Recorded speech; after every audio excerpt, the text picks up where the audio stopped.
사도행전 20장 7절에서 12절 말씀. 그 주간의 첫날에 우리가 떡을 떼려 하여 모였더니 바울이 이튿날 떠나고자 하여 그들에게 강론할세 말을 밤중까지 계속하매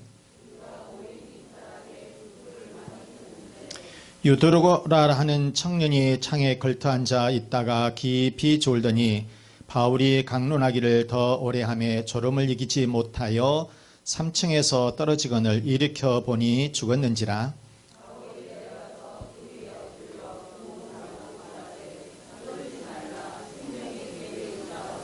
올라가 떡을 떼어 먹고 오랫동안 곧날이 새기까지 이야기하고 떠나니라.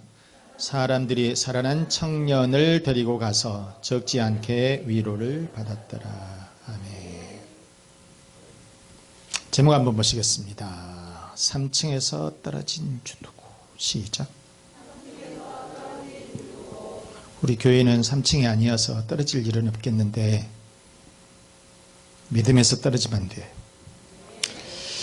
바울 일행이 빌립보를 떠나서 이제 소아시아 항구도시 드로아에 도착을 했어요. 그런데 이 드로아에서 일주일 동안을 머물면서 말씀을 전합니다. 사도 바울이 이렇게 사역을 하게 되는데 그 주간의 첫날에 이제 말씀을 듣고 음식을 나누는 예찬을 이렇게 했다는 거예요. 여기서 그 주간의 첫날이라고 하는 것은 주일날을 얘기합니다. 초대교회에서는 이 그리스도의 부활을 기념해서 이렇게 주일날 예배를 드리게 되었는데, 그런데 문제는 이 주일날 예배를 드리면서 유도고라고 하는 청년이 3층에 있다가 떨어져서 죽은 사건이 있습니다. 그러면 이 유도고 사건에서 우리에게 주는 교훈이 무엇일까? 첫째는 예배는 축복이다라고 하는 거예요. 시작. 예배는 축복이다. 예배는 축복이라고 하는 거예요. 7절 말씀 보시겠어요? 그 주간의 첫날에 우리가 떡을 떼려 하여 모였더니 바울이 이튿날 떠나고자 하여 그들에게 강론할세 그랬어요. 그 주간의 첫날에 떡을 떼려 모였다. 그들에게 강론했다. 바로 이것은 이 사도들은 당시에 초대교회 당시에 주일날 예배를 드렸다는 거예요. 그래서 이렇게 주일은 초대교회 때부터 드려졌던 그런 예배 드리는 날이다. 주일은 그래서 예배를 드리는 날. 하나님을 경배하고 예배를 드렸다는 거예요. 구약에서 하나님께 이렇게 예배 드리는 사람, 하나님을 경배하는 사람들은 다 복을 받았어요.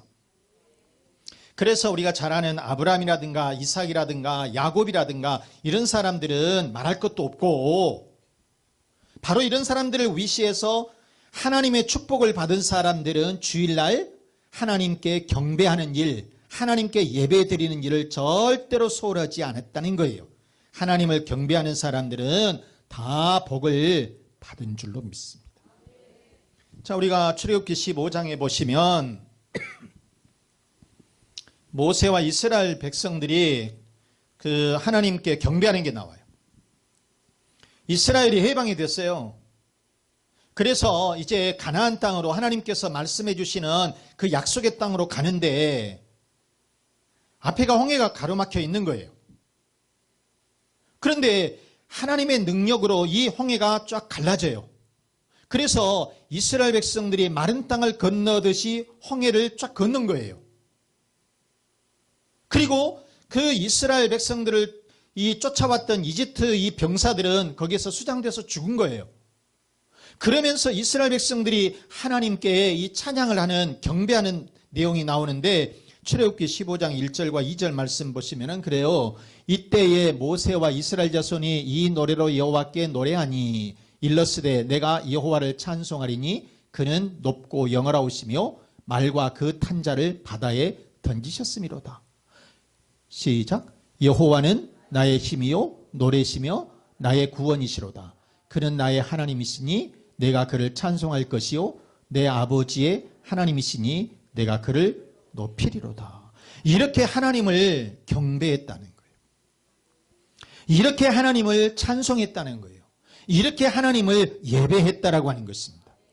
바로 이스라엘 백성들은 이처럼 하나님을 경배했어요. 그랬을 때에 그 백성들이 잘 되게 되었다는 거예요. 우리가 보게 되면 느헤미야 8장에도 에스라가 하나님을 경배하는 내용이 나옵니다. 느헤미야 8장 6절 말씀해 보시면 에스라가 위대하신 하나님 여호와를 송축하며 모든 백성이 손을 들고 아멘 아멘 하고 응답하고 몸을 굽혀 얼굴을 땅에 대고 여호와께 경배하니라. 아멘 하면서 손을 높이 들면서 하나님을 경배했다라고 하는 그런 말씀이에요. 그러면 여러분, 구약에서만이 아니라 신약에서도 많은 사람들이, 이 그리스도인들이 하나님을 경배하고 하나님 앞에 예배드리는 일들이 당연히 있었죠. 예수님의 제자들은 당연히 우리 주님께 경배를 드렸고요. 심지어는 소외된 사람들도, 심지어는 여러분 이방인 여자들조차도 이 예수님 하나님을 경배했던 그런 내용이 나와요. 그래서 그들이 복을 받았던 것이 나옵니다. 요한복음 9장이나 마태복음 8장에 보시면 소경이 나옵니다. 그리고 나병 환자가 나오는데 요한복음 9장 1절 말씀에 보시면은 그래요. 예수께서 길을 가실 때에 날 때부터 맹인된 사람을 보신지라, 그 다음에 이르되 주여 내가 믿나이다 하고 뭐했다? 절했다. 경배했다라고 하는 것이에요. 주님을 경배했다라고 하는 거예요. 주님께 예배했다라고 하는 말씀이에요. 그 다음에 마태복음 8장 2절에도 한 나병 환자가 나와 절하여 이르되 그랬어요. 그래서 이렇게 소경된 자, 그 다음에 또 나병 환자, 우리 주님을 경배하게 되니까 우리 주님께서 그들을 깨끗하게 치료해 주셨다라고 하는 거예요. 눈을 뜨게 해주시고요. 그 다음에 나병 환자는 치료를 받게 된 줄로 믿습니다. 아까도 얘기했지만 심지어는 이방인 여자, 이방인 여인조차도 주님을 경배를 했었다. 마태복음 15장 25절 말씀해 보시면 여자가 와서 예수께 뭐했다? 절하며 이르되.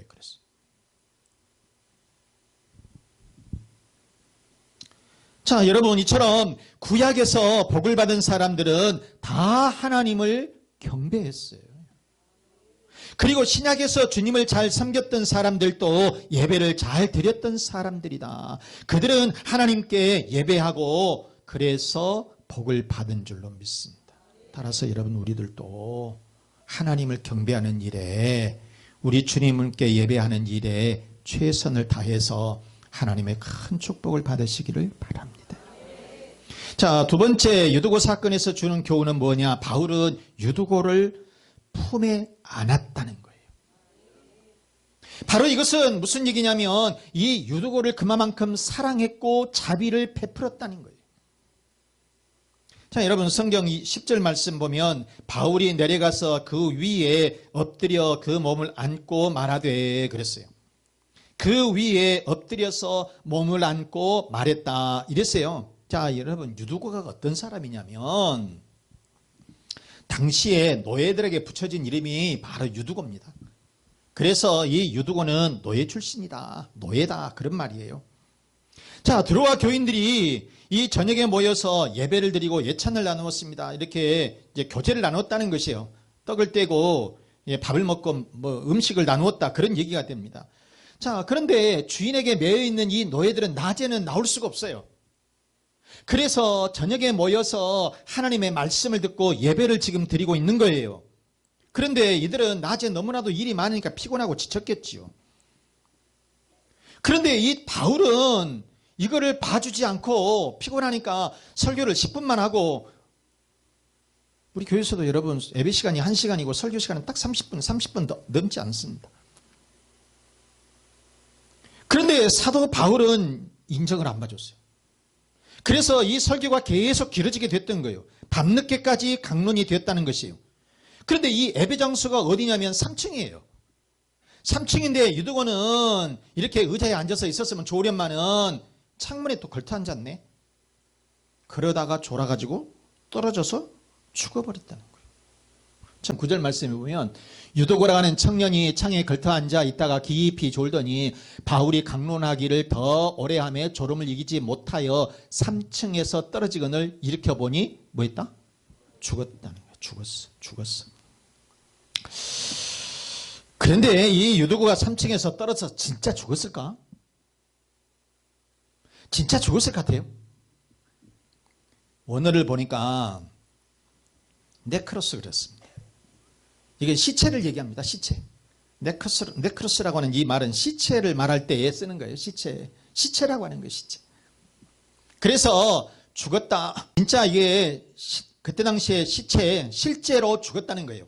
그런데 이게 증명을 해주는 게 어떤 것이냐면, 자, 이 오늘 우리가 본문이 어느 성경이에요? 사도행전 20장입니다. 그런데 사도행전을 기록한 사람이 누구예요? 누가라고 하는 사람인데, 누가의 직업은 의사입니다. 의사가 그것을 보고 죽었는가 안 죽었는가 이것을 모르겠어요. 자기가 이 성경을 이렇게 기록을 할 때 안 죽은 것을 갖다가 죽었다라고 쓰면 그거는 성경이 아니죠. 그런데 이처럼 이 반드시 죽었다는 것이에요. 따라서 유두고는 3층에서 떨어져서 분명히 죽었다. 그러면 유두고는 왜 창문에서 떨어졌을까? 왜 창문에서 떨어져서 죽었을까? 첫째는 바울의 설교가 너무 길었어요. 길면 안 좋아하잖아요. 설교 길면 좋아하는 사람 별로 없어요. 그런데 사도 바울은 설교가 길어도 너무 길었어. 그래서 이렇게 설교가 길다 보니까 유두고가 졸았고 창문에서 떨어져서 죽게 되었다. 두 번째는 유두고는 깊이 졸았다는 거예요. 설교가 아무리 길어도 이 졸지 않았으면 떨어지지 않았을 텐데, 그런데 이 유두고는 이 설교를 하는 동안에 깊이 졸아버렸어요. 9절 말씀에 유도고라는 청년이 창에 걸터 앉아 있다가 깊이 졸더니 그랬어요. 사실 유도고가 누굽니까? 노예라고 그랬잖아요. 노예니까 낮에는 온종일 일을 했고 그래서 피곤해서 졸았다라고 하는 거예요. 우리 교회는 감사하게도 조는 사람이 한 분도 안 계셔서 너무너무 감사하고 다행이에요. 조는 사람이 없어. 안 계셔서 감사해. 그런데 유두고는 너무 피곤했어요. 그래서 졸 수밖에 없었어요. 여러분, 그런데요, 졸면 유두고처럼 떨어질 수가 있는 거예요. 믿음에서 떨어져 죽을 수가 있단 말이에요. 그래서 졸면 안 되는 거예요. 세 번째는 유두고는 어디에 앉았어요? 창문에 걸터 앉았기 때문에 떨어졌어요. 자, 9절 말씀에 유두고라는 청년이 창에 걸터 앉아 있다가 그랬어요. 말씀을 듣는데 여러분, 유두고는 창문에 걸터 앉았다는 거예요. 사람들은 많지요. 중동 지역에 이 지역은 덥지요. 그러다 보니까 이 유두고는 시원한 곳을 찾아가서 앉았겠지요. 그런데 창문에 걸터 앉았다는 거예요. 편리한 곳에 앉았다는 거예요. 편리한 곳에 앉았다는 거예요. 교인들 보면 앞자리가 조금 불편하지요. 그래서 뒷자리로 많이 가요. 창문에는 우리가 갈 수가 없으니까 거기는 안 앉았겠지만은 편리한 곳을 찾아서 유두고가 편리한 곳, 시원한 곳, 그러면서 그냥 사람들이 많으니까 그 시원한 곳에, 편리한 곳에 걸터 앉았다는 거예요. 이것이 결국은 졸게 만들고 죽음에 이르게 했다라고 하는 것이요. 여러분, 뒤에 앉으면 편리하죠. 사람들이 안 보니까.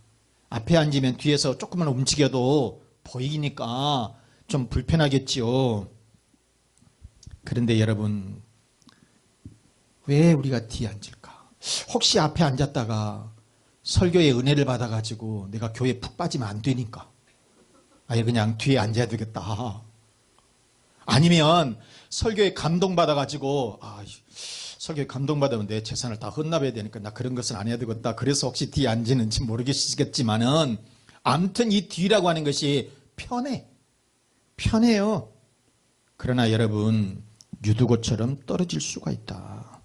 뒤에 앉아서 편한 자리보다도 말씀에 은혜 받는 자리가 축복의 자리인 줄로 믿습니다. 그러기에 여러분 앞자리는 축복의 자리, 은혜의 자리, 하나님께로부터서 복을 받는 자리인 줄로 믿습니다. 자, 이렇게 유도구가 창문에 걸터 앉아서 설교를 듣다가 그만 떨어져서 졸았는데요. 그만 졸다가 떨어져서 죽게 되었는데 유도구가 떨어지자 바울은 설교를 중단하고 급히 내려갔지요. 그리고 유두고를 품에 안고 간절히 기도했어요. 자, 10절 말씀에 바울이 내려가서 그 위에 엎드려 그 몸을 안고 말하되 떠들지 말라, 생명이 그에게 있다. 자, 이렇게 얘기를 했어요. 여기서 이 생명이 그에게 있다, 이게 그리고 지금 살아있다는 그런 뜻이 아니에요. 아까 말했죠. 죽었다라고 그랬죠. 분명히 그 말씀은 하나님이 살리시리라, 하나님께서 살려주실 것이다, 살려주신다, 이런 얘기예요. 바울이 유두고의 몸에 엎드린 것은 보게 되면 지금 이 사람이 어떤 사람이에요? 노예란 말이에요. 구약에서도 엘리야라든가 엘리사가 어린아이들에게 죽었을 때에 그 몸에 엎드린 적이 있어요. 자, 우리가 열왕기상 17장에 보면 엘리야가 죽은 아이를 살려낼 때에 그 몸에 엎드렸어요. 그 아이 위에 몸을 3번 펴서 엎드리고 그랬죠. 그 다음에 엘리사도 그랬어요. 엘리사도 열왕기하 4장 34절 말씀에 보면 아이 위에 올라 엎드려 이렇게 했어요. 자, 여기서 중요한 것, 지금 유두고가 누구라 그랬어요? 노예라고 그랬습니다. 여러분, 노예라 그랬어요. 당시의 노예는 별로 사람 대접을 받지 못하는 사람이에요. 거의 짐승하고 같은 그런 것이었다라고 하는 것이에요. 인정을 별로 받지 못했던 사람이에요. 그러나 사도 바울은 노예를 품에 안았어요. 생명을 귀중하게 여겼다라고 하는 것이에요. 바로 이처럼 품에 안았다라고 하는 것은 비록 노예였지만 품에 안았다라고 하는 것은 그를 사랑해 주었다, 그에게 자비를 베풀었다라고 하는 그런 표시예요. 여러분, 이처럼 우리들도요, 사람 차별하지 않고 사랑하고 자비를 베풀고 그를 아껴주는 그런 사랑하는 마음이 있어야 될 줄로 믿습니다. 바로 우리들은 여러분 어느 누구든지 사랑하고 자비를 베풀어야 되는 거예요. 신분의 귀천을 따지지 말고요, 그들을 사랑해야 될 줄로 믿습니다. 그들을 아껴주고요, 그들에게 자비를 베풀어주는, 그러면서 그들을 살려내는 그런 믿음의 사람, 그런 신실한 그리스도의 제자들이 되시기를 바랍니다. 자, 그러면 우리는 예배를 어떻게 드려야 될까? 3번째, 예배에 집중해야 된다는 거예요. 어떻게 하라고요?